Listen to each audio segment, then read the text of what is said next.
Put on safety glasses and gloves. Start your car and turn the AC to its highest setting, max cool, with the fan on high on recirculation.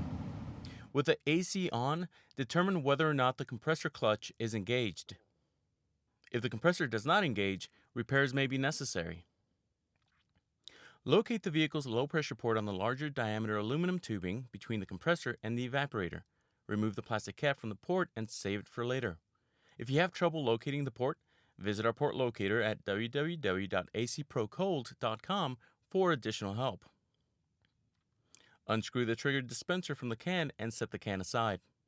Attach the quick connect fitting from the end of the recharge hose to the low pressure port simply by pushing the fitting onto the port. The connector will only fit onto the low pressure port.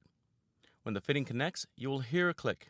Do not pull the trigger, as doing so will release refrigerant from the vehicle. Check the gauge pressure when the compressor cycles on. Rotate the black dial so that the blue arrow on the gauge face points to the current outside temperature on the dial. For temperatures over 90 degrees Fahrenheit, point the arrow to 90 degrees Fahrenheit. If the compressor is cycled on and the pressure is in the red, confirm that your AC is turned on high and the compressor is properly cycling on. If both steps are properly followed and you're still in the red, do not attempt to recharge. Instead, seek a professional AC technician for help. If the pressure is below the range outlined by the red V, detach the fitting from the low pressure service port. Do this by putting your thumb on the top of the fitting and pulling up with your index and middle fingers. Remove the red and white safety tab. Shake the can well. Screw the can into the hose assembly. Reconnect the quick connect fitting to the low pressure port. Squeeze the trigger of the recharging device to begin recharging.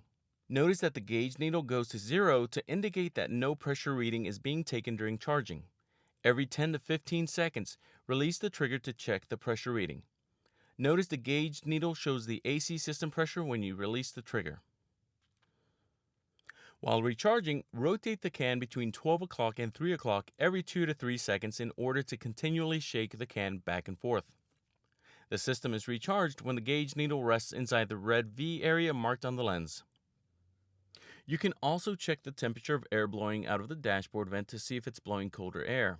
Continue to do this until the system is fully charged or the can is empty. Be careful not to overcharge your system. More refrigerant does not equal more cold air. Overcharging your system can cause damage to the AC compressor and other components. It is possible that you will completely recharge your system without using the full can of refrigerant. In this case, after disconnecting from the port, simply leave the gauge and hose assembly connected to the can and store it in a cool, dry location for later use.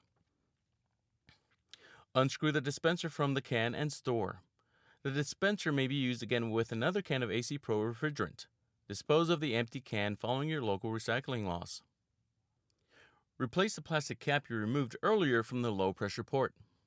Your vehicle is now ready to be comfortably driven with the AC running once again.